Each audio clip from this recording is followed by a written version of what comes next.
Welcome back, everybody, to another episode of Comic Shop Talk on the Late Night Collectors community. I'm your host, Nico, and joined with me today, as always, my co-host, Chris. How you doing? Hey, not too bad. How are you? Not bad, not bad. Feeling good today, ready to talk some comics. A little bit of a lighter week for us this week, guys, which is nice once in a while, just because we've had some heavy weeks going into the new year here. But stay tuned, because after we talk about this week's books, we are going to talk about some upcoming solicits, things for, I guess, April 2024 from Marvel, and maybe a few some other publisher stuff. Image, I think, has a couple interesting things coming out, like things that we might be looking forward to picking up in the coming months. So yeah, make sure to tune in for that, to stick around. Hit that like button, guys. Make sure you're subscribed to the channel, and you can hit the notification bell to be notified of when these episodes drop. You can also follow us on Instagram. We failed to do it this past week, even though we talked about it. But I think we're going to start posting our books every week when we pick them up. But like I said, some weeks are going to be slim pickings. So I failed to do that this week. Maybe do like a little vid or a picture of what we picked up that we'll be posting on the Instagram. So stay tuned for that. We can hopefully get that together, me and Chris. Remember to actually do that. Yeah. Yeah. And new comics. We're going to be talking about the new comics for the week of January 24th for this week. And spoiler warning, as always, be forewarned, guys. Sometimes, we're going to get into the details of what happened in these books, show off some art. So you could be spoiled. You could always read your books and then come back, check out the playlist where all these episodes are in. 112 episodes. Wow. Every time I see that number, I'm like, oh, it's crazy. I can't believe we've done this for this last couple of years. It's been a lot of fun. And hold on a second. Where's my beer? Hold your horses. Hold on. Oh, I'm out. Oh, okay. There we go. All right. Got some Corona and lime here today. All right, Chris. Without further ado, though. All right. Cheers. Let's talk comics. Comics. All right. First up on the docket here today, we got Resurrection of Magneto #1, which I think we just both read this one online this week, right, Chris? Yeah, I just read this one online, and I don't regret not buying it. It's a bit of a wacky story. I don't know. Storm goes into some dream world, or no, she goes like to heaven or some pocket space.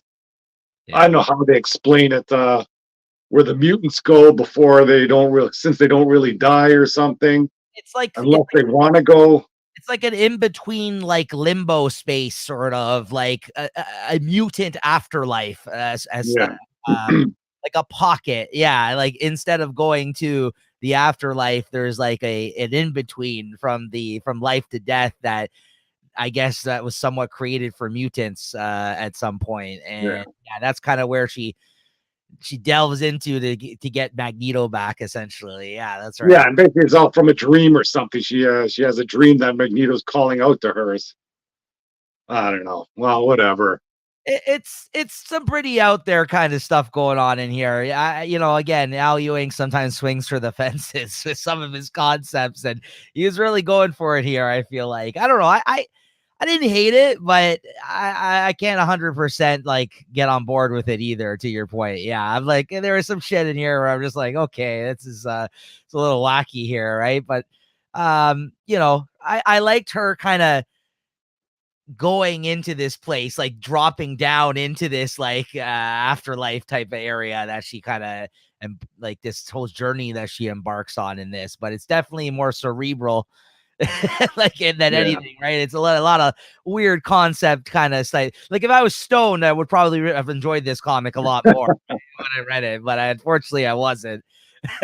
So I liked this though, all like the god stuff, like the like all these like but they didn't do anything. Like the tribunal, is that the tribunal there or something? Like, oh, maybe this might get interesting. It is, but like nothing. You don't see those guys every day, right? So like whenever those guys show up, these like Jim Starlin cosmic characters, I kind of like that kind of stuff, like when they show up, these guys. But you're right, like there's not much going on there. Yeah. So yeah, and it didn't. After reading this, it didn't want me to go. Oh, maybe I should pick up this the rest of this series. I know how they're going to bring him back, and I guess whatever. I'll be happy when he's back, but how he gets there doesn't look too all that interesting to me. Yeah, I mean, I don't know who this character was that they were referencing that she's met at some point in her life in the comics. maybe that's something Val Ewing established before. I mean, I wasn't reading. We kind of both dropped off X-Men, right, as far as I know. So Yeah. I don't know if I would better understand what was happening here. I don't think so. I don't think that's the case, because this is kind of like Storm going off on her own and trying to get Magneto back. Yeah, I like this part where she like descended into this place. It was kind of cool. It was kind of trippy and weird. Like, yeah, no, Chris isn't here for it. Clearly, he's like, nah, fuck this shit. I didn't think it was bad. I don't think it was great either, though. Like, but yeah, like this. This was trippy. I liked this. It was kind of weird, this whole thing that was going on here. But again, I think this is what, like a 4-issue miniseries. So we're gonna see her like spend all this time in this limbo thing and trying to get him back for like the next 3 issues, right? And like Yeah, they didn't have to turn this into a mini series. This could have been just an issue of X-Men Red or something. yeah. We're gonna stretch this out, try and squeeze what, 20, $25 out of me for this. And then No way. you see him kind of like, I don't know what the hell's going on with him. He's being tortured, I guess, in this afterlife or something. What's going on there? But he's bleeding from the eyes at the end there. And you know, we'll see. I mean, the title says it all. He will be resurrected probably by the end of this. So I mean, you could probably skip this one altogether. I don't know. Are you gonna bother reading more or what? Like, is it got you? I want to see how he's getting resurrected. Like I say, it's not a bad comic, but it's just not for me, really. It's also one of those things where like she spends the whole time journeying into this place that he's at. You literally just you get him on the last page there. And it's not even like you get any moments with him at all. It's like more, if anything, this is a Storm issue. And Yeah, just a tease there at the end. The whole issue is just for that one scene at the end with him bleeding from the eyes. They started out like that. Okay, maybe let's see where we're going. But right. So what would you give this then? 3.25.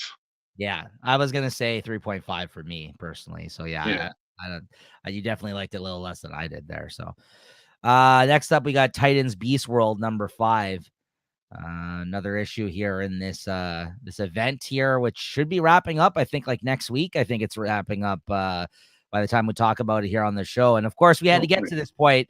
Dr. Hate shows up in this issue. Dr. Hate, where of course is the Super Smash new villain from what was that fucking thing in the summer called? The Nightmares or Night Terrors? Night Terrors, that's it. The breakout hit, Dr. Hate. What'd you think of this? Like I say, I've been enjoying the Beast Wars. I'm happy to follow along. This story's okay here. I guess this is the fallout of them killing or supposedly killing Beast Boy or the Necro or Garo, whatever they want to call him. And I guess Raven here is trying to wrestle with their conscience, whether just to go kill Amanda Waller, but then she doesn't want to dishonor the memory of Beast Boy. And I guess they go to talk to Nightwing. Nightwing's there. Oh, I'm going to try and take care of this, and he sort of sneaks into that government, that secret government base.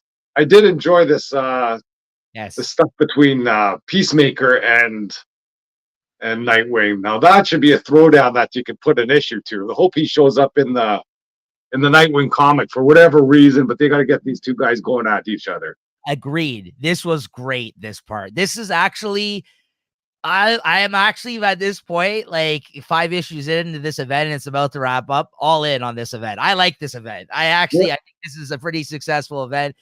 When we're burned out on fucking shit events, especially from DC this past year, this has been fun. And this moment was great in this issue. And it kind of was cool because if you even followed up with the thing that happened last issue, Chris, if you remember when he literally killed that guy, his kids and his wife or whatever it was, like he killed the Peacemaker at the start of that. And had Amanda Waller at the start of this issue, like doing some like in remembrance thing to him. Like, to make him sound like a hero that he sacrificed himself when he was forced to do all that stuff. Right. And meanwhile, Peacemaker killed his kids and him as a result of him fucking up. He's like, oops, well, those are your kids? Like, because they like these animals, right? And he ended up just killing them both. And then, of course, Amanda Waller, spun it for the fucking media, like, put her conspiracy hat on. And she's just like, yeah, I'm fucking Amanda Waller. I was going to lie to these people. And you know what I mean? Like, I thought this was great, this issue. Like, it kind of made all the sense in the world. And I actually forgot that Tom Taylor had written, I think it was a short-lived series. It was like 12 or 13 issues, like Suicide Squad run. He's got a good handle on the Suicide Squad, Tom Taylor. Like, I like his depiction of them. And I think I forgot all about that when I was reading this. I'm like, oh, this is actually pretty fucking good, this Amanda Waller Peacemaker shit in this issue. Like, I was like, nice, sign me up for this. Yeah, I dug this issue, man, like a lot, actually. Quite surprised. I mean, like I said, we said it was a light week, but I think this was a standout, honestly, amongst the not only this week's books, but this event. I thought this was a strong issue. Yeah, for sure. A lot of fun, man. So, so what'd you give this one? I give it a 3.75. I give it a 4. I mean, again, the Dr. Hate stuff, this didn't even ruin the issue for me because we literally didn't get him showing up in the issue until the end of the issue. So, like, as much as I don't care about that guy, this whole thing that it ended off with Raven and him, like, revealing himself to be somebody to Raven that she might know here at the end, which I guess I won't spoil because I'm not 100% clear on what's happening there myself. I liked it. I think it's been a fun event. I mean, like, listen, it's not like the best thing I've ever read, but for an event, it's pretty fucking good, actually. I think this has been a successful event, and we've read a lot of bad ones this past year. So I might even actually like this almost more than the gang war stuff going on, which I thought started off pretty strong, but kind of petering out for me right now, where I feel like this went the opposite way. It started out, there's big things going on, but I thought it was dumb and cheesy. Yeah, but it turned out to be pretty decent. Been building. Yeah, this is the opposite. I think this has been each issue that's come out, and I've been limiting myself not really to read the tie-in, so I can't really speak to that. But I mean, like, the main event and the Titans book, it's been pretty enjoyable, I think. Like, so I think if you guys were it's Tom Taylor, man. Like, we're fans of Tom Taylor, so I'm not so I guess we shouldn't be surprised in that sense. He does some good stuff.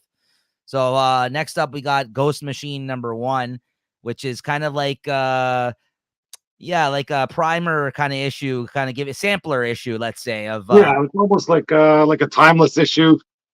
Yeah, of Jeff John's new label over at Image Comics with a bunch of different different artists and stuff, like giving you a few pages of each of like several new series I guess he plans on launching over this next year or so, right? So what do you think of this, Chris? Well, there's a lot of hype for this book, and I bought into some of that hype. And I think I was let down. It didn't really. There's not much meat in any of the stories. Like, they just basically introduced the characters. I am interested in this Geiger character, but I'm still not sure if I'm going to follow along. I know that Geiger sort of reminds me almost like the Fallout series. He's got his dog. He's walking through the wasteland, and you never know what he's going to go up against.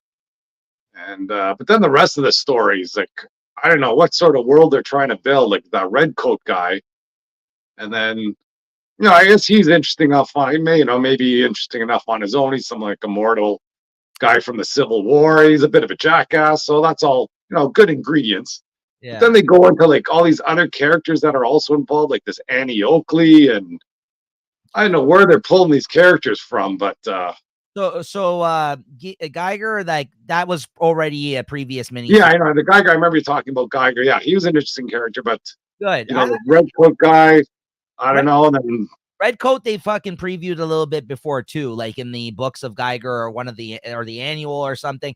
So like these two, they've kind of previewed before, but everything else in this book, though, I think this is the first time they've showed any of it.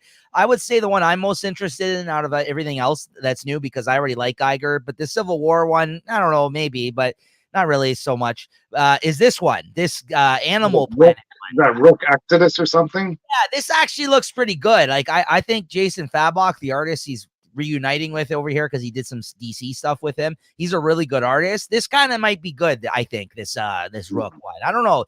Everything else I'm not interested in, to be honest with you. But this one and Geiger, I'm like, I might have to check this Rook. I don't know if I'm going to buy it. Maybe I'll just read it online. But this looks decent to me. Like, it kind of got me intrigued enough to maybe check it out, right? I don't know. Do you think this one looked good, or maybe it's just me? I don't know. Like, I didn't mind it, but like I say, I might read it when it comes out, but I'm not going to like be going, holy smokes, I got to get this #1 issue when this comes out. The only thing I really wanted to get was Geiger, and I'm I'm thinking twice on that now too, just because everything else was kind of weak.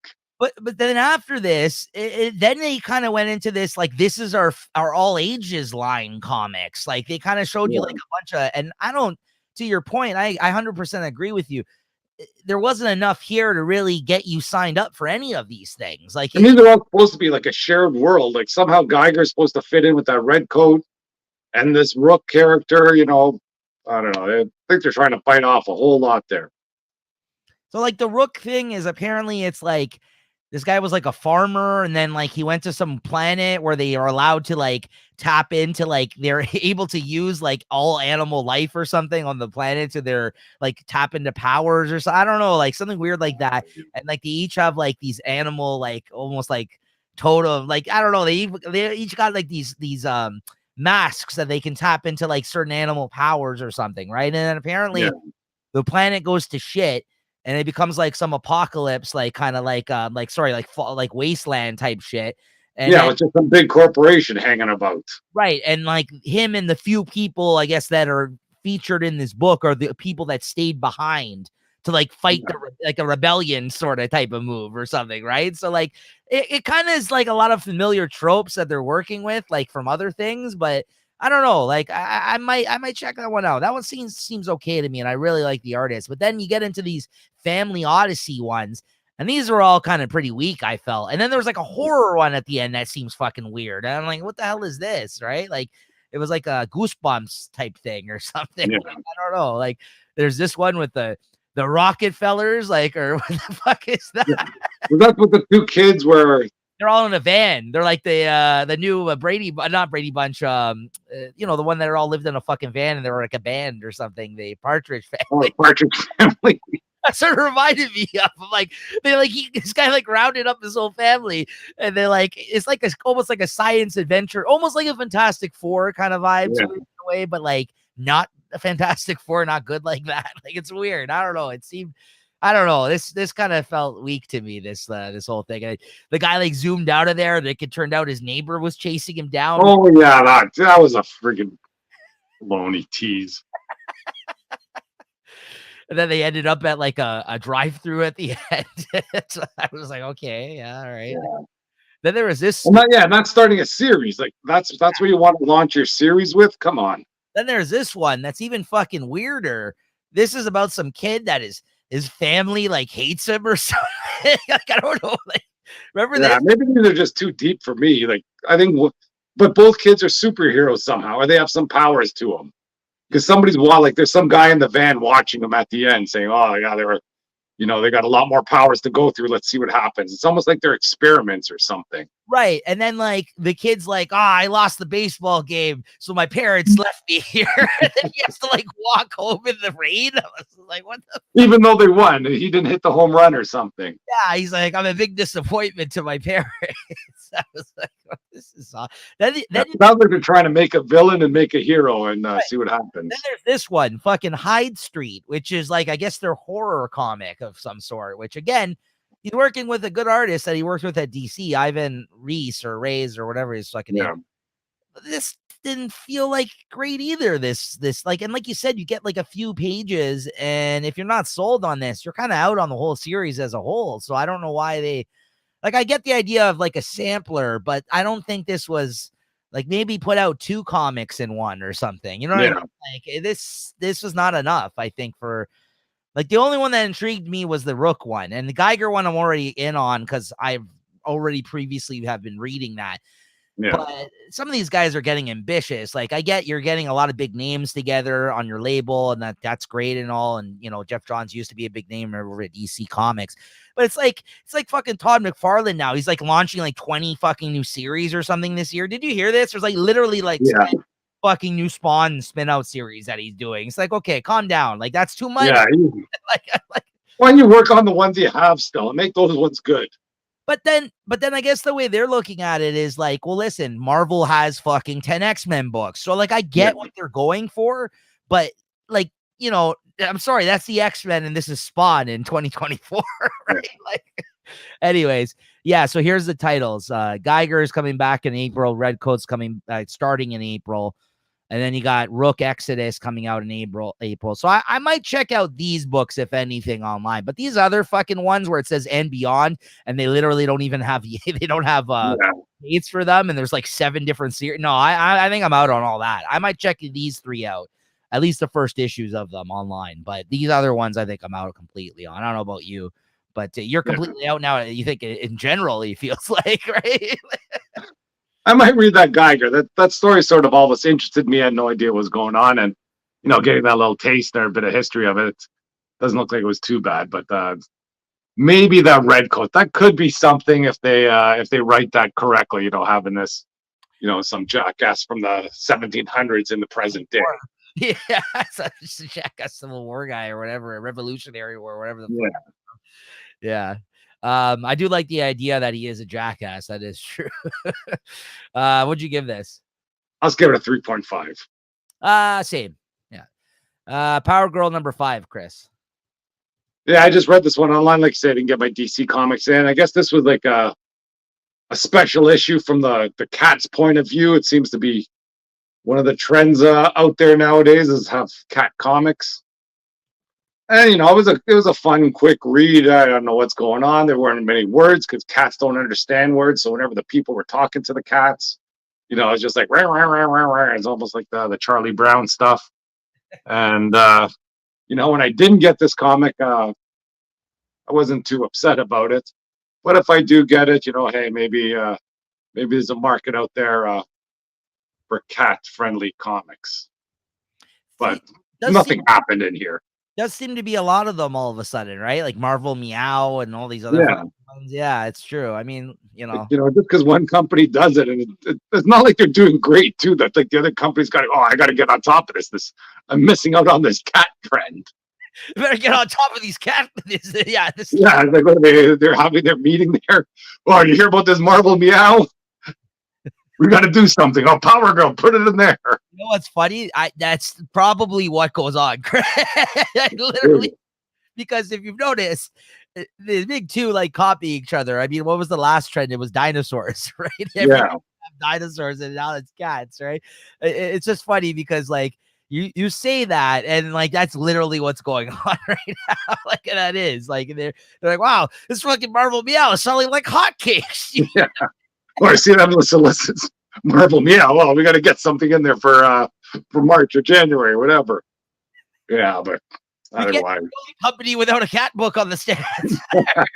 Who's out in the cat market? We're gonna be left in the 90s. It's 2024. We don't have a cat book out there yet. Come on. What'd you give this? Yeah, 3.25. I'm not buying into the cats.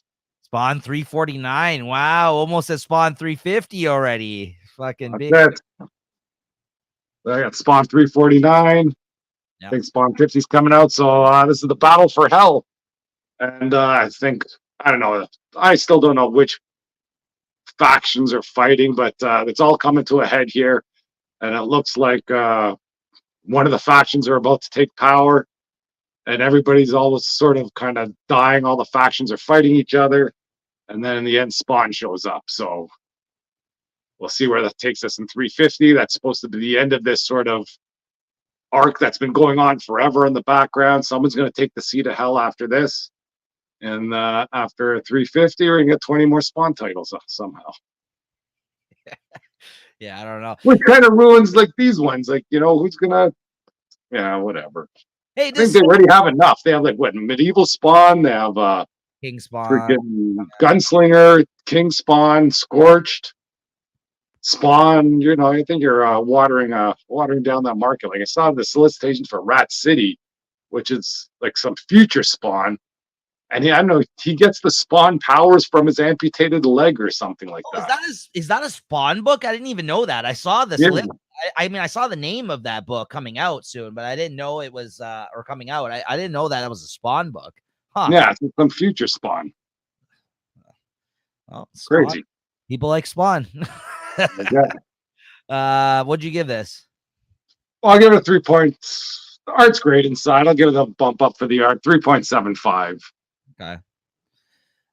Next up, I got Holy Roller number 3. I've stopped picking this up physically because I jumped off of it after the first issue, like the pre-orders, because I didn't like it. And if you've been following along at home, I didn't love the second issue either all so much. But again, I have learned it is a 10-issue series only, and it's Rick Remender somehow involved. At least he's the third writer on this anyway, or the plotter or something. So I've stuck with it, at least reading it online for now. And I will say this was the strongest issue so far. I actually liked this issue. Now, it really hasn't changed my whole opinion of the series, let's say. I still don't think it's super strong, but I will say finally there seems to be a little bit more direction and things to build upon that happen in this issue moving forward for the rest of the series. So we'll see how it pans out. So basically, in this issue, you follow up with the guy that he ended up taking out that's like a douchebag from his old town that he beat up. That's like, I guess, one of these guys that like his family runs the town through money and influence and everything else. And he ended up basically beating him to death with a bowling ball in the last issue. And he ends up, you open up the issue with him laying in the hospital and his father's there, who's somebody I guess you don't want to mess with in terms of like, again, his power in this town. And his son is like he's nonsensical, like he got hit in the head pretty hard because he's sitting there like just mumbling the words pudding like a bunch of times. Like his brains I guess turned to mush here. And his father's like, look at him, he's a drooling fucking idiot now, like kind of like he's like, look what this guy did to him. He's like, they're gonna pay, right? So he gets out of the hospital, he gets on the phone, and he's trying to, speaking to one of his guys that I guess says, track down the guy who beat the shit out of him, and he's keeping an eye on him, and he's at the police station and everything. So he's trying to like put some feelers out there to find out where this kid is, right? Meanwhile, I guess his daughter, the sister of that guy that he put in the hospital, it turns out, I guess she knew this guy from way back when, Andy Samberg's character in this story, essentially. And I guess she was the only one that actually liked him out of this whole family. The rest of them, her brother was a dick to him, and she's the only kind one, I guess, out of the bunch, or at least one that cares about Andy Samberg.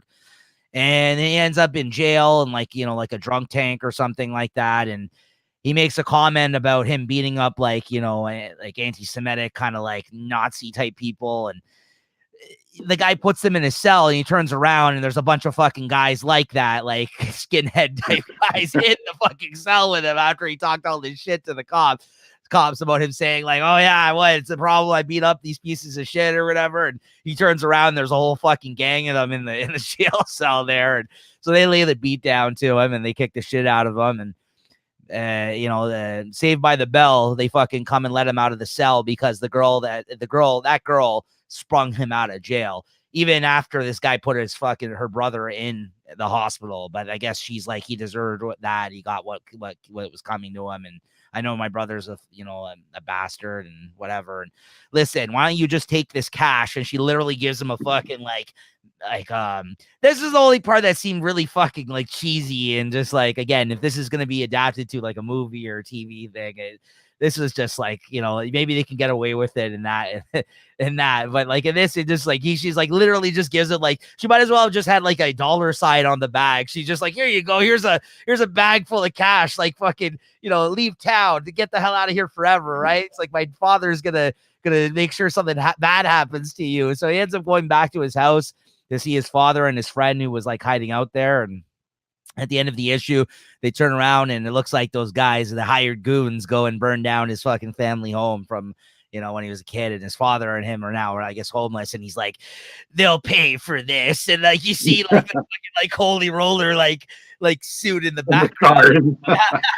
So I was like, okay, it wasn't bad. Like I was like, I could kind of get behind some of the things happening in this comic here, but it kind of still was a bit cheesy at times, I gotta say. But I can see what they're going for now. If like this is like, the show or movie or whatever that they're going to try to develop this based off this comic. Now I haven't actually read that if that's actually happening or not, but literally like the characters in the book are drawn like these people. So I a bunch of actors. So I if they don't do anything with this, and this is literally just Andy Samberg being like, hey, I want to do a comic, that's just going to be fucking weird. I think, like, if this just remains a comic, but we'll see if this has some legs. But I give this a 3.75 this issue. I think it's the strongest issue so far, but like I said, it's still not my favorite series, far from it. Like, if you compare this to something where it's literally just Rick Remender doing it, like The Sacrificers, which is an amazing fucking comic, in my opinion, this is just like, slim pickings over here. This is not, he's not 100% involved in this project, I feel like, right? So then you got God's number 4, which I've also dropped, picking up the physical issues of. And this is one that I think I'm just going to pick up the trade of, because I think it's going to read better in one chunk. I know you weren't completely sold on this series either. Again, this just feels like a Doctor Strange comic now, and I'm okay with that. Like, I like Doctor Strange, but there's just like a lot of, like, in the last issue, I think we were introduced to there's a new apprentice with that magic woman that this guy, like, one of his, like, other associates that he used to be married to, like the guy that's kind of hanging out with Doctor Strange, the main guy that we're following in this story. And then in this, I guess you're slowly kind of being introduced to more people that or possibly have magic powers or able to tap into this whole magical kind of side of the universe, or the God universe, or whatever that's kind of being set up in this Hickman story. As you can tell, I'm not 100% clear in what he's kind of doing here, but I gotta say, it is well written. It is really well drawn. It is a good looking book, and I think it's well done. It's just like, there's not much really to kind of sink your teeth into, because these are new characters, new concepts, and I really don't know. Oops. Uh-oh. Where'd you go?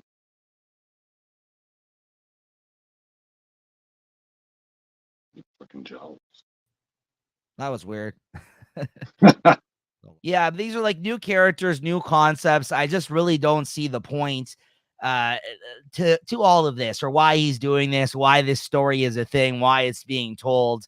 I just think this would have worked a lot better if this was like a book that he did over at Image, which I'm surprised he didn't, because Hickman has a good relationship with Image and has put out many creator-owned books over there. It just seems weird that he's like, this is a story I need to tell, and I'm going to come back to Marvel to do it. Very strange. I really don't think there's any need for this to be happening within the Marvel universe. So again, I don't know if I'm going to continue reading this online or not, or just wait for the trade. I think this might honestly read better as one big chunk if you were to pick up the collection, which I plan on doing, because I think this is well done. Like, I am a Hickman fan, but this is just, I'm not sure what this is. I'm still puzzled by why this is happening at Marvel, and like I said, why it's a thing, but it's not bad. I give it a 3.5. I don't think it's terrible. It's just, it is weird. And yeah, they end up in like this, like inside this cube fucking universe or something at the end here. There's like this endless like thing that they walk into, like some weird parallel universe of some sort. But again, I'm not sure what's happening. So next up we got, let's see here, the Schlub number 6, which, Chris, I know you missed out on this. You didn't know it was coming out this week. I guess it I'll back trying to find that. So I think this is the last issue, at least for now, unless they decide that maybe sales dictate enough for them to actually do more of this series. It was one of those things where at the end of it, where it's like the end, like with a question mark, whether or not they're going to return. I guess we'll see if they're going to return with another mini series of the Schlub. But you know what? This ended well. I thought he stuck the landing on this. It wasn't bad whatsoever. Basically, by the end of this story, which I think you could see coming, was the character, the human character that went into the alien's body, the superhero alien's body there, that turned out to not to be his actual body to begin with. He comes to terms with the fact that he actually is a shitty person. Like, it's funny because the story started out, and the guy who's the Schlub is the guy that we supposed to think is a kind of a shitty person. And then by the end of the series, they're like, actually, this guy is kind of like not so bad of a person now that he's been given different opportunities in his life to kind of look at things differently. And he really kind of came around by the end of the series. And then it turns out the guy who's supposed to be this superhero character that we're supposed to be looking up to possibly at the start of this series, or, you know, I guess some people they like to idolize superheroes and shit like that, is actually the shitty character, right? And by the end of this, they kind of come to terms with one another, and the aliens, the superhero guys they actually stay in each other's bodies by the end of this. And he ends up actually making something out of this dentist guy's business and actually making it successful. And he actually is enjoying his life doing this. And the same thing, vice versa. Like the guy who's now in the superhero's body is actually having a good time, like helping people and doing right by, like, you know, I mean, like his new kind of you know, like a thing in life now being this superhero character. So like, yeah, they actually stay in each other's bodies. So like, you know, the whole Freaky Friday kind of formula, normally they go back into each other's bodies and then they've learned a thing or two about, you know, seeing it from a different perspective. But in this, they actually felt like I'm better suited for this life than in my other life because I fucked it up so bad. And they stay in each other's bodies. So I don't know if they do have plans to continue this story with the way they did. But I got to say, like, that is a little different. I did not see that coming. That it was a bit of a swerve because normally these stories don't end like that. So I got to give it up to Stegman. I think that this wasn't bad. And I think the more just talking about it here, I thought he stuck the landing on a decent series, honestly. And I think the artist Tyrell Cannon did a good job. Yeah, it was decent, man. I liked it. 3.75 out of 5, actually. It wasn't bad. I think, yeah, it was a very middling series, but like, I think, all that being said, I think it showed promise by the end of it. I was like, you know what? If they came back to this series again, I would check it out. Yeah. All right, Chris, Harley Quinn number 36, our favorite book. Yeah. Which I picked up, but as he's mentioned, we didn't get our DC books this week because the distributor screwed up this past week. So what'd you think of this? Any thoughts on this? Or can we get right to the backup story, which was basically a heavy metal fucking story? Yeah. Let's do that if you want. Like, yeah. I know. So, no, aren't they trying to figure out why, like, Harley was so special and why she was this weapon? And basically, at the end, we just like you the way you are. So, like, this whole, with the whole, like, whatever 10 issues before don't really mean anything because they weren't really out to kill her or something. I don't know. That's just baloney.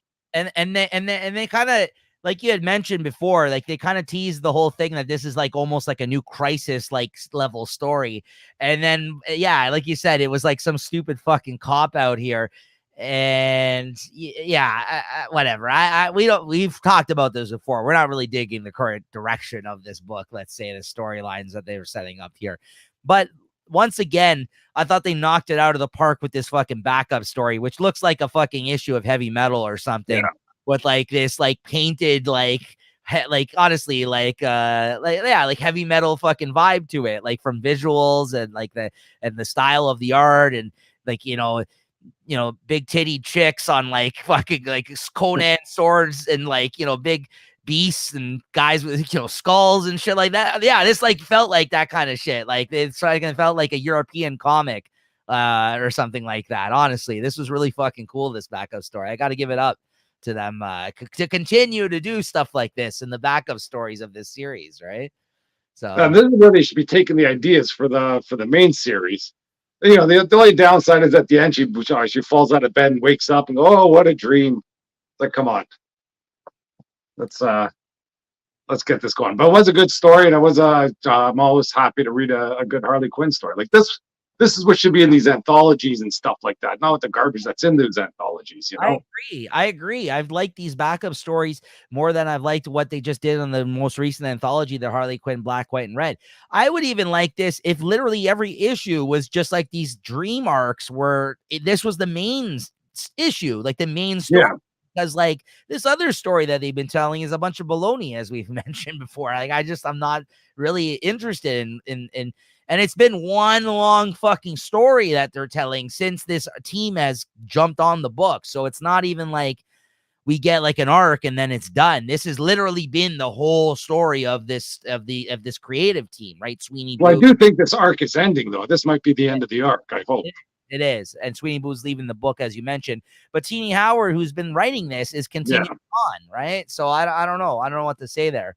But this was cool. Like they had like a weird version of Huntress and Constantine in this. Like, yeah, I just loved this. I thought this was a lot of fun. So too bad they don't have an ongoing like this. Yeah.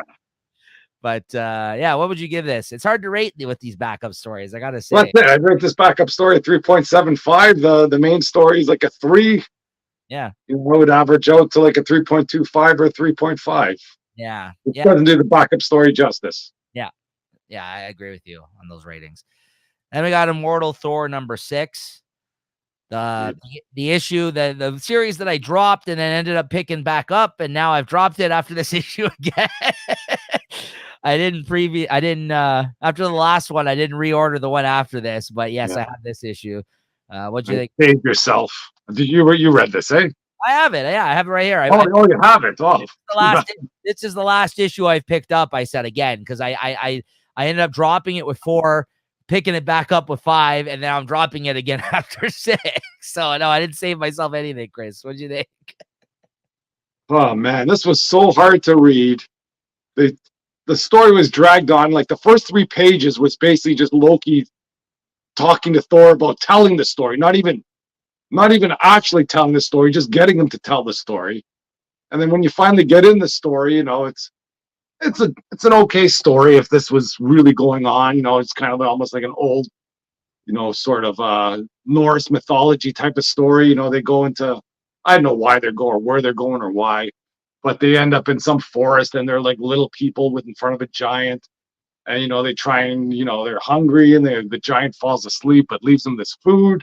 They can't even open the bag. Thor gets so upset, he tries to kill the giant, you know, and he's struggling with that idea to kill him. And, you know, so he finally goes, I'm going to kill him. And he uses all his Thor power. And, you know, the giant doesn't even notice what's going on. And, okay, so that's enough wacky stories here to begin with.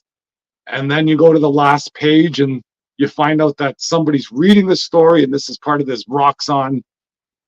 I almost thought I read this issue before. I thought, like, you know, this copy didn't come in from a few weeks ago from the last Thor story or something. I thought the same thing. I literally thought the same thing. You're absolutely right, because it is the same fucking scene that he already did like 2 issues ago. This whole thing revealed that the fact that he's reading the comic.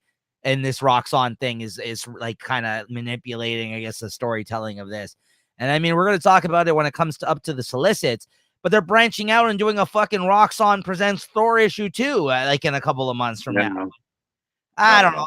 I'm fucking done with this book, man. I thought this was terrible. Unless it turns out to be something freaking awesome, which I just can't see how it's going to be good. Like I said, Al Ewing likes to swing for the fucking fences sometimes, man. And whether or not all his ideas connect, I don't know. I don't think they do, personally. I mean, I like Al Ewing. I think he's done some good books in the past. But lately, like, we talked about 2 books today, and I fucking didn't like either of them really all that much. Like, the Magneto, I had some vested interest in it because of the X-Men stuff. But otherwise, like, I'm not really looking for what's going on that much in that comic. You liked it less so. And then this one, I fucking hate this comic, honestly. I don't know. I'm just so fucking bored by what's going on in this book. I'm just like, who the fuck cares about any of this shit? Like, you're like, I don't know, man. I'm done with this, though. I'm not even. You know what they say about those home run hitters? They have the most strikeouts. Good point. Yeah. So what would you give this? I don't know. Go ahead. I'll give it a 3. I don't even. 3. Yeah, that's I'll be nice and I'll give it a 3, maybe 2.75. I just really don't care about this. Like, and I'm just done with it. I'm not even gonna read this one online anymore. I'm done. So I mean, I picked it up. I like he gained all this momentum there for a moment with the Thor core shit, and I got really hyped up for the first time in this whole series with that. And then he literally just fell apart right. He dropped the ball on that one too. Like, it was good getting the Thor core together, but once they got together, they did nothing. And like the idea of this whole Roxxon thing with like them breaking the fourth wall with the comic and stuff, and that's actually not a bad, like that's an interesting idea, but it's the way that it's unfolding that I'm just like, why? Like we've literally got 2 issues now, like you pointed out, where it ends that way, and he hasn't given us any other fucking information so far. Meanwhile, he's telling these fucking stories from the past. He's doing Yeah. the hardcore for half an issue. Like, what are you doing? This guy's all over the place. Like, I just don't know. Like, there's no focus in this book. That's what I Yeah. think is the main problem, right? Like, it's just like stick with a fucking idea. Don't give us like 5 different fucking ideas that don't and don't come through. You know, none of them are great. Like, you're not seeing anything through. Like, I don't know. Like, I don't know what to tell you. Anyways, I'm just bagging on it now. The Penguin #6. This is another book I'm not bag on now, apparently. And this is I mean, I didn't get my DC books in this week, but I pre-ordered it. I think I'm dropping this now. This issue was not good. Again, every issue is the same, where you're getting kind of like this whole setup of him. He's assembled this whole team, and now he's going to go back and take over Gotham. Now, the storytelling and the story itself in this issue wasn't what was bad. This issue, I think, was entirely the art was the issue. And I think like we've in a 12-issue series or however many issues it's supposed to be now. Originally, it was supposed to be a 6-issue series. I think we've seen like 3 artists on this series so far, and this artist is fucking terrible.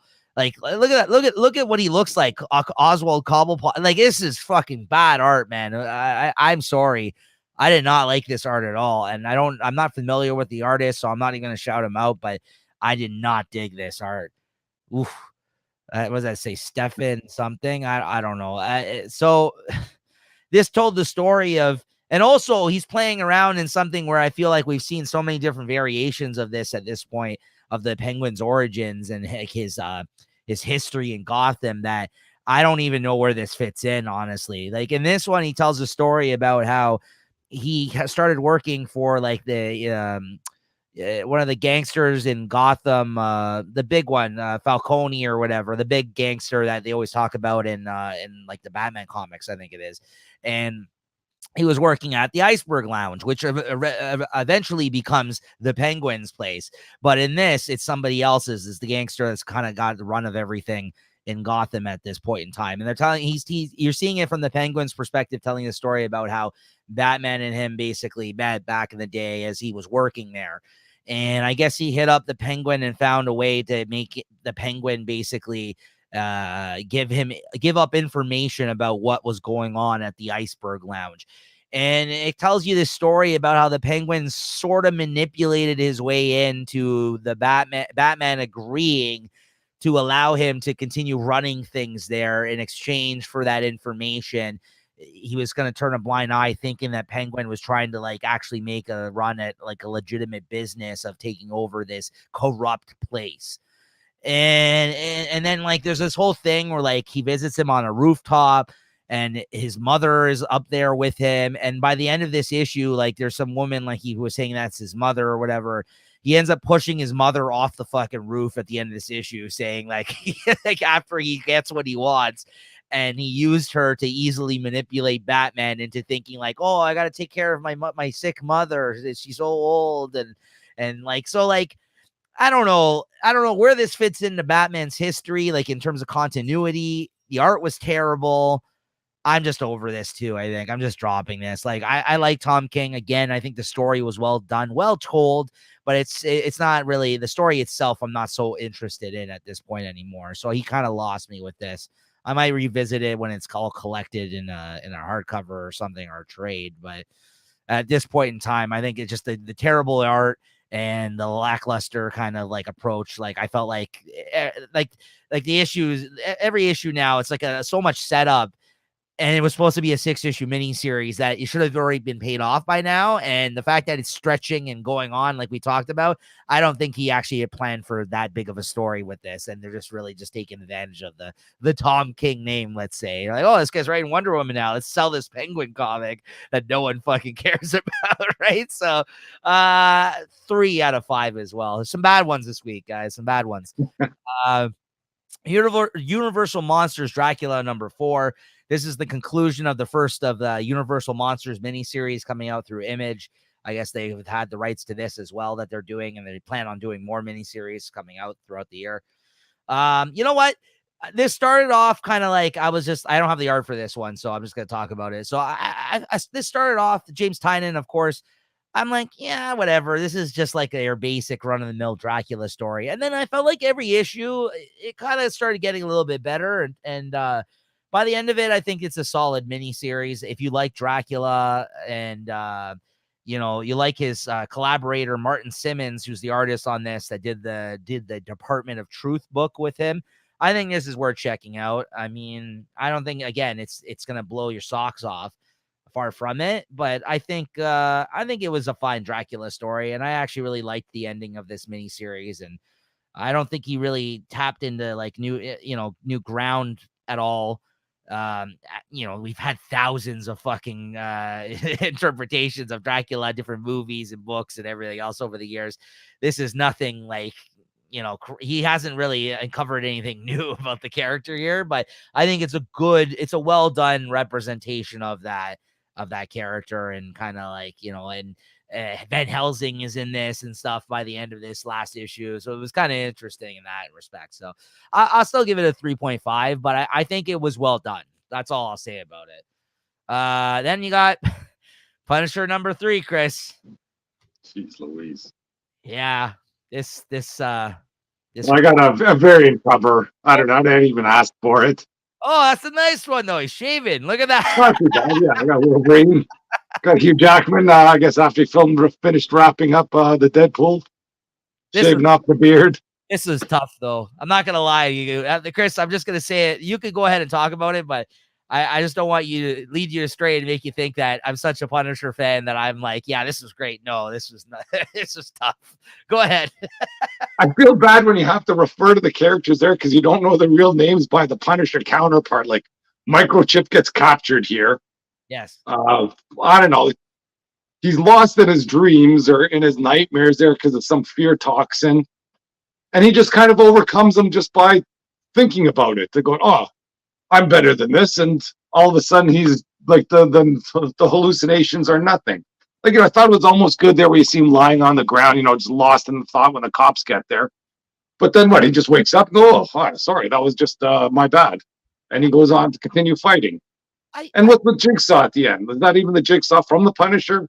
I don't know. I mean, I think Jigsaw, like usual, is supposed to be dead right now. So maybe like that's him in that suit. But also, like, when the fuck, like, I get this isn't Frank Castle Punisher, but when the fuck did the Punisher become Batman? Because between the Clayface in the last issue, who's not fucking Clayface, and this pseudo, like, Scarecrow. Yeah, what the fuck is this? Fear Master. Like, again, and if this is a pre-established D-list fucking character from Marvel Comics that I'm not aware of, fine. But, like, this felt like we have one more issue in this miniseries. The next issue is the last one. Okay. Thank God. Because like, this, Ooh, I thought there was like a 12 issue series. No. This is just a failed fucking experiment, which, the first issue in, I was like, I liked. Yeah. It had potential. Let's say it's basically Punisher, everything but him being Frank Castle. But then, like, by this issue, it felt like, okay, you're out of ideas here. This is the third fucking issue of this 4-issue series. And I was like, remember at the end of the last issue, Chris, we said that, like, we're like, what's the point of even doing more of this story? He killed the guy. Like, he caught the guy. I don't know why he caught the guy in the second issue that killed him. Like, he revealed, like, the whole conspiracy behind everything with his family. And then, like, in this issue, they gave you some sort of hope where it's just like, oh, there's another layer to this mystery. I'm like, no. To the onion. Oh, what a stinky onion.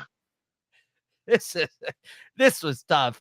Like, and again, it's like, I didn't find it inherently bad, but like, I'm like, what is this? Like, why does this exist? And like, what are they doing here? Like, I don't know. Oh man, I just had so many problems with this comic while I was reading it.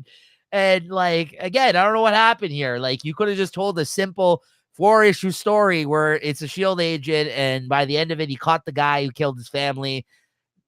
Case closed. Like that. Yeah, the only problem is nobody would have bought it. It was called SHIELD Agent.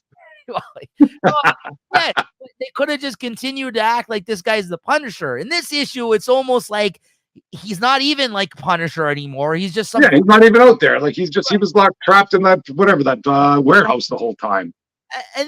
And then you got people calling him fucking Punisher in this. Like, I don't understand that either. Like, he's not. And doesn't this guy look like the Joker before he became the Joker? Isn't there like some Red Hood or something that was in some Batman animated series? Yes.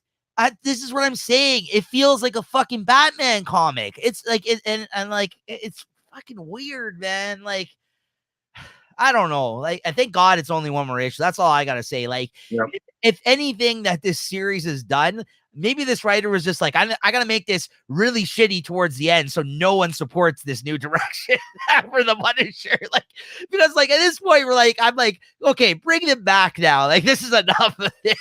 Like, I was, listen, I bought every issue of this. I was like, okay, it says Punisher. Let's try it out. I'm on board. Let's see what they do with this.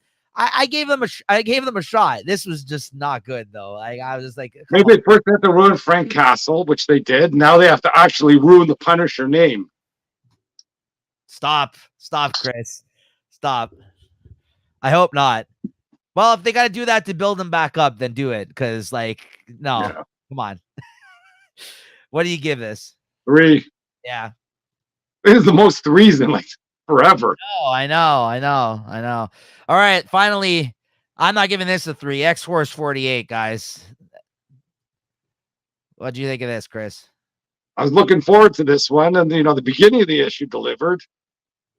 Well, at least delivered what I thought. The only thing is freaking how are all these X-Men getting killed? Like, is Omega Red dead? Like, whatever he shot him with, like some freaking herpes gun or something. Yeah, there's like a growth that grew on him and like made him. No, he's alive at the end. They got it off. Okay. Okay. Yeah, because at the end, he's just incapacitated. Okay, I'll take that. Yeah. But I thought this was going to be a throwdown between the Beast and whoever they are in their Arctic greenhouse. But it just seems like the Beast was there to steal a Krakoan battle suit, and he just grabs the suit, goes, "Ha, suckers," and flies away. Yeah, I liked it. I like that too. And then the sort of the meat of the story comes in. I don't know who that girl with the sunglasses is. She's like, "Well, I'm glad you didn't stick around to find stuff."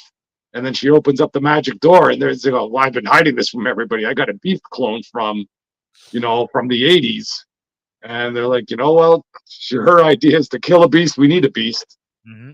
And I guess they light him up, and they're ready for the outcome there. And I'm not too mad about it.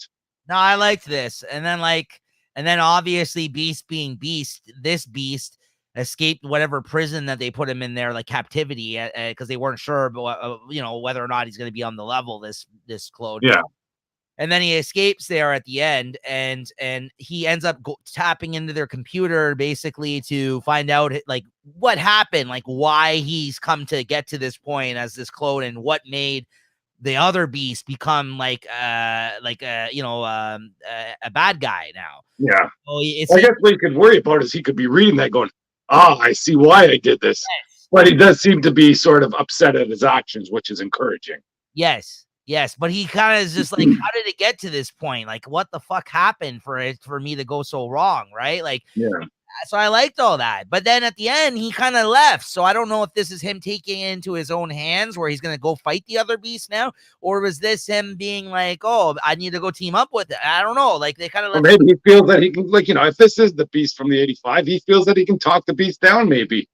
Like, I am you, and he can maybe talk it out. You know what I like too is that you knew right away that it was like the old Beast because my Stars and Guard. Oh, my Stars and Guard. Yeah. Like, that's fucking great, man. Like, as soon as he came out, like, I was like, yes, there's the Beast we know and love, right?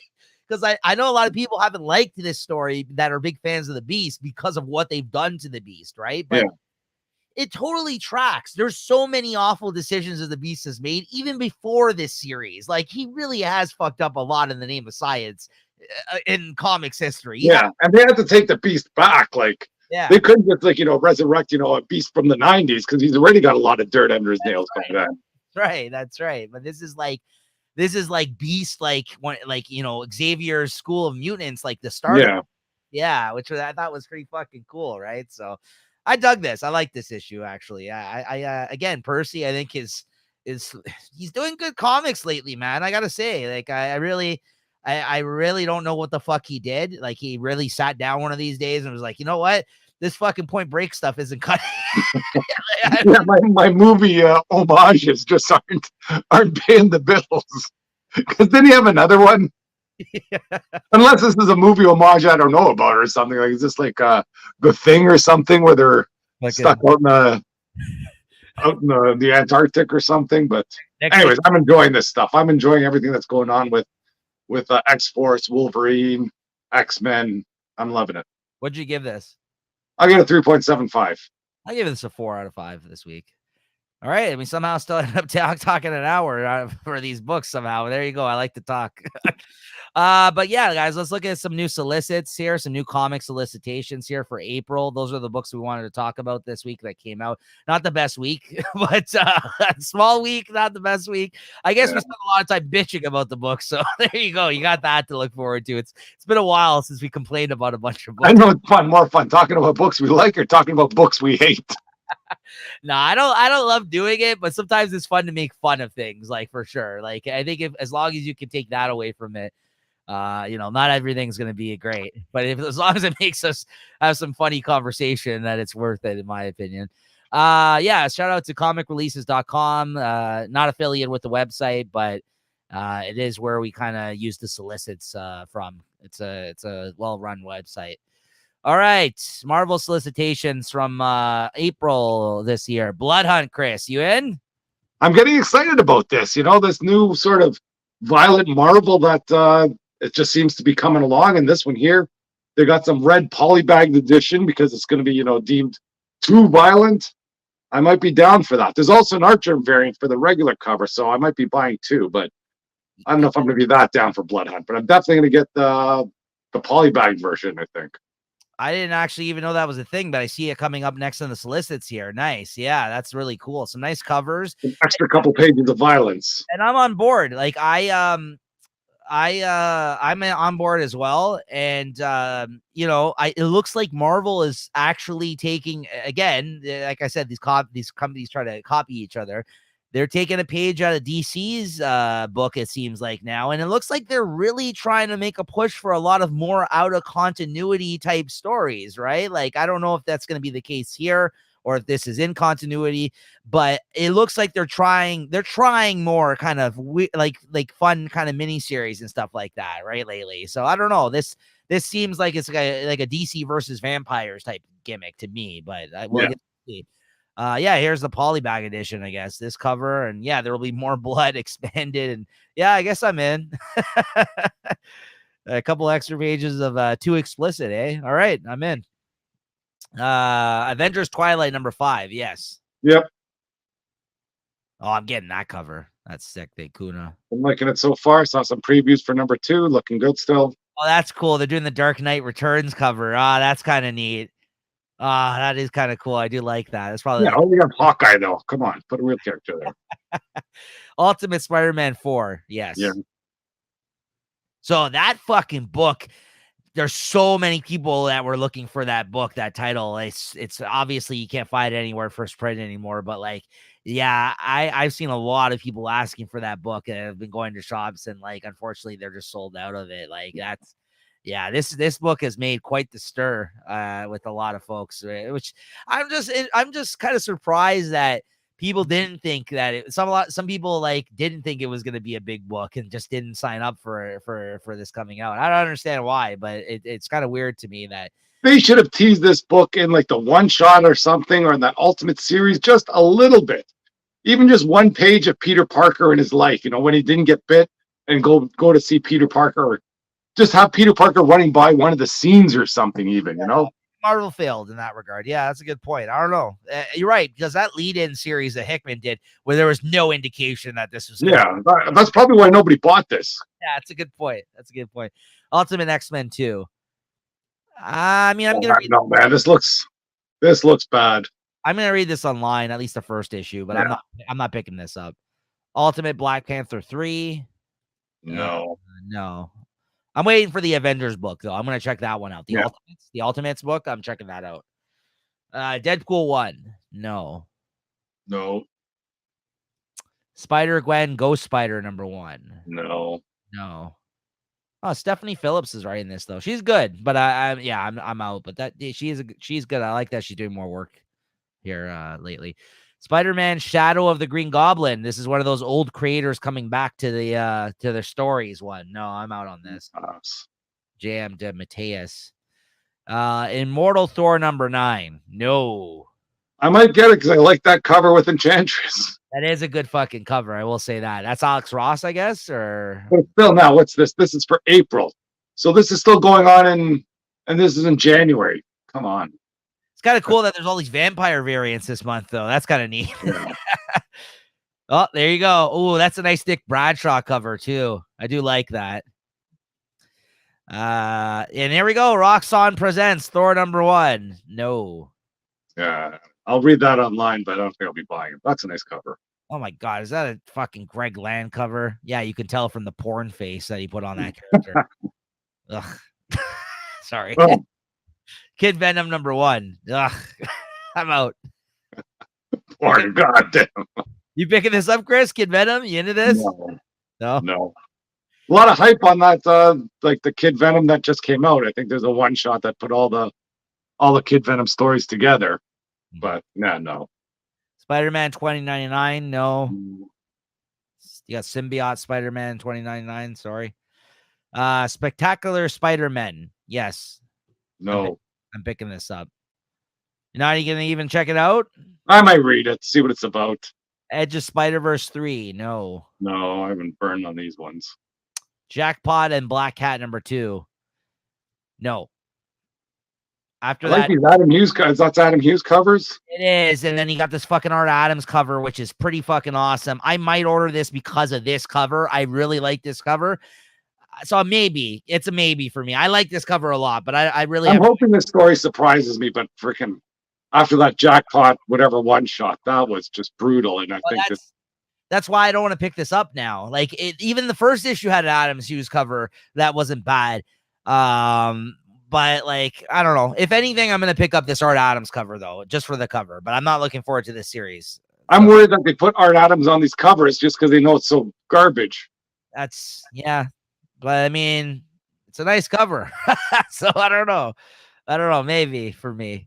Scarlet Witch and Quicksilver. I might be reading this online, but I revisited the ongoing series, as I mentioned before. I picked up the first trade, and it actually was pretty good. Like I remember we kind of jumped ship on that one, but maybe it kind of was a little too hasty on that because it was good. It was good. I liked it. Black Widow and Hawkeye, same thing. I might be checking this one out online. I like this team up between these two characters. Although I don't know if I'm crazy about the fact that, well, that's kind of cool that she's got the Venom suit in this. I don't know about that, but I don't know. Yeah. I do like when they team up. That might be something I check out online, but it's another miniseries. I won't be picking it up, though. Ms. Marvel, Mutant Menace, no. Ghost Rider, Final Vengeance, no. No, nice cover, though, for that. Yeah, that is. That one with the double gun there. I don't know. Maybe, I mean, I think that the crossover with Wolverine for Ben Percy also writing Ghost Rider. I was about to say, maybe I should be reading Ghost Rider because Ben Percy has been on a roll lately, but I thought that could have been better, though, honestly, that crossover. Yeah. What If Venom? No. Gods number 7? No. Fall of the House of X number 4? Yes. So this is not a great Emma Frost cover in my opinion. It could be though, man alive. I know, but she looks again having those portraits of her in the background. Oh, she doesn't look. I don't know. There's something about her look of this artist. I don't love the look of her, like her face. I don't know. I don't know. It's not a bad cover. It's just I wish it was better. Honestly. Yeah, I'm liking the A cover there with whatever Cyclops being freaking zapped. I kind of like this one. I think I might go with this one. I don't know. Then you got Rise of Powers of X. Now, and so yes, we're getting this. Yes, I like this fucking cover, man. I'm not a huge Jubilee fan, but I really like this fucking cover. If this is a basic cover or variant, then I would pick it up. Jubilee Virgin variant by Derek Chu. Yeah, I think I'm gonna grab this. What do you think on the covers on this one? I don't mind that cover, but I think I'm just gonna go stick with the A cover. Yeah, I like this one too. This one's pretty sick. Is this the A cover, or is that other one the A cover? This one, I think that's the wraparound. Yeah, and I don't want the wraparound. I think, This is the A cover. I think this one. yeah, I think just there's big things going on, and these covers have something to do with the issue. So I'm always I don't know. happy about that. Yeah, I don't know. I might go with that skull cover too, but this is a nice fucking cover. I like this one. Yeah, I'm not even that big of a Jubilee fan. Avengers 12. No, I'm out on that. But these are all the X tie-ins. Oh, fuck. But I'm just gonna read them online. I mean, I will also read them online, but this is one that I was dropping even reading online lately. But if it's a tie-in 12 and 13, then yeah, I'll read it. I'll read it. Yes. That's not a bad cover at the start. Sentinel. Yeah, Resurrection of Magneto, Return of the King. Yeah, there he's back now in the So yes, I'll be reading this online. Dead X-Men number 4, possibly reading online. Yeah, I read a preview of this. It looks like trash. Somehow the what happens? Whoever the X-Men are that come back, somehow they can jump from timeline to timeline or something. I think they're stuck in one timeline. They go, this is too crazy here, and they get just booted somewhere else. We didn't love the last miniseries that they did, Dark X-Men, right? We didn't love that either all so much. It was okay, but X-Men 33, that's a sick fucking cover. Yeah, that one. For sure. Yeah. So yes, X-Men Forever number 2. Yes. Yeah, I think I'm in on that. The Jubilee is part of what's going on, it seems like here. So I don't know. I might have to go with that Jubilee cover because she's here. She's front and center on this one. Maybe she is a big part of this, whatever's happening here. I don't know. Cable, no. Invincible Iron Man, yes, reading it. Yeah. Big things happening there. Then watch out. Weapon X-Men. I don't think I'm picking this up anymore, but I am reading this online. I'm gonna pick this up. Yeah. Oh, that's a sick cover though. Yeah, I might have to now. I don't know. I really like the weapon. I like that Weapon X cover. That's pretty sick. X-Men 97. No. Wolverine 47. Yes, I'm reading it. Anyways. Yeah. I know you're picking it up, and fucking Sabretooth War continues. Double shipping here, of course, all the way to the end, 50 issues, which will probably, I would assume, wrap up the series because we're coming to the end of this Krakoa age here. Yeah. Wolverine Madripoor Knights, no. Giant Size Hulk, number 1, no. They have better covers, maybe. Yeah. Amazing Spider-Man Facsimile, no. Secret Wars Facsimile, no. X-Men 130 Facsimile, no. Amazing Spider-Man 47, yes. Yep. It's like Casman, Hallows Eve are back. Yep.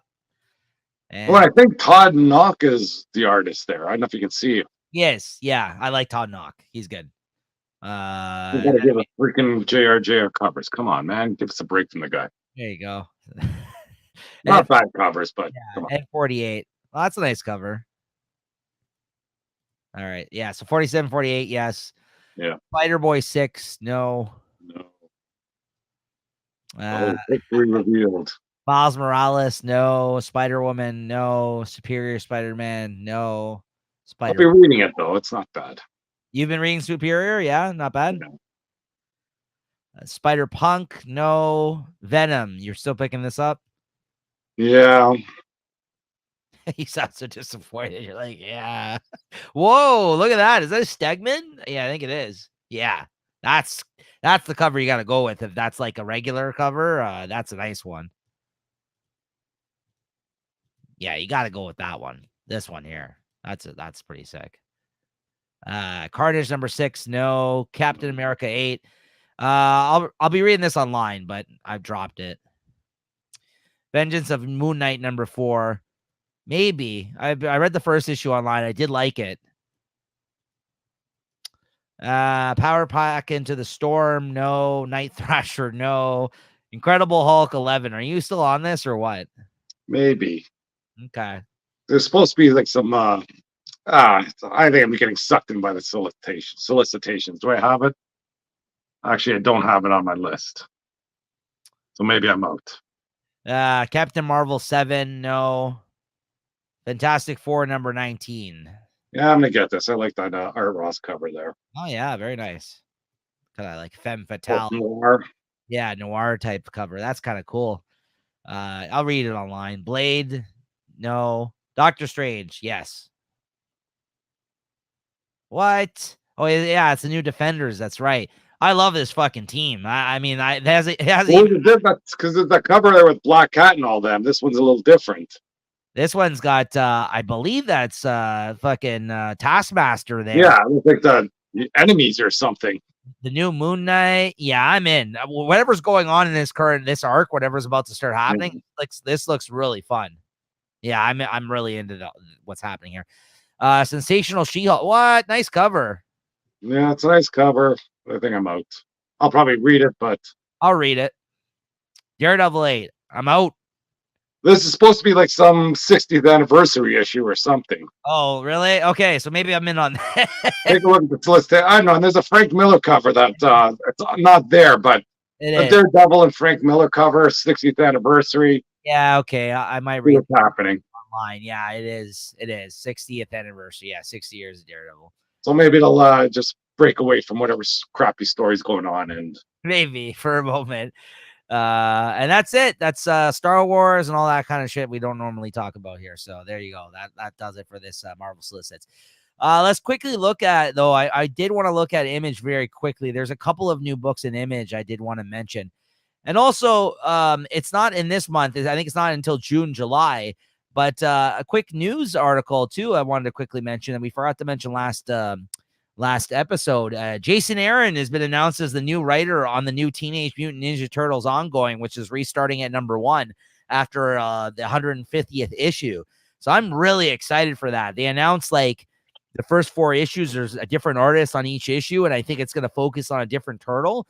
So it sounds like it's going to be fucking really good. Like they have some really good artists that are going to be joining them for those issues. So I might be back on reading an ongoing Ninja Turtles book here. So that'll be pretty fun, I think. So I'm looking. like give it a few issues. Yeah.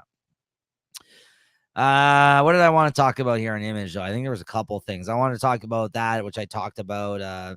Yeah, this is interesting. Speaking of Ninja Turtles, this is a book called Drawing Blood, which is one of a 12-issue series.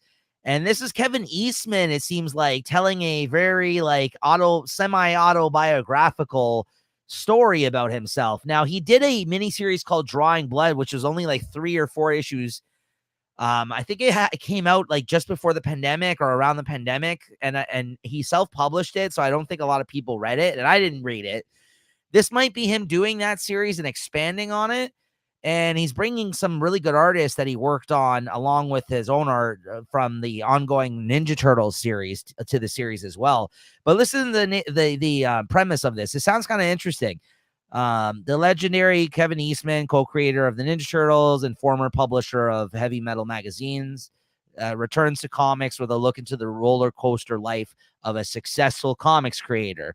When you create a global franchise before you turn 20, what happens next? Readers will follow the jaw-dropping journey of Shane Bookman, a cartoonist whose real life has become more absurd and action-packed than any comic book story he could dream up.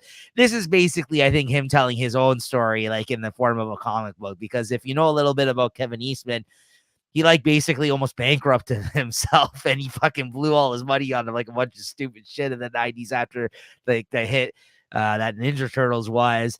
And he's had a lot of like ups and downs from what I've heard, like I think about his like past. So I think this is very semi-autobiographical, this story, and he's just kind of and so this seems intriguing to me. I don't know. I think I'm on board for this. I mean, I wish it was like a shorter miniseries. It is a 12-issue miniseries, and whether or not it's going to come out on time, I guess we'll see. But it sounds interesting to me, so I might be on board to check this out. It's a little different than something you think you would normally see from him. So Maybe. yeah. Then you got Geiger, of course, coming back. That's kind of cool. A new premiere issue there. All new ongoing starts here.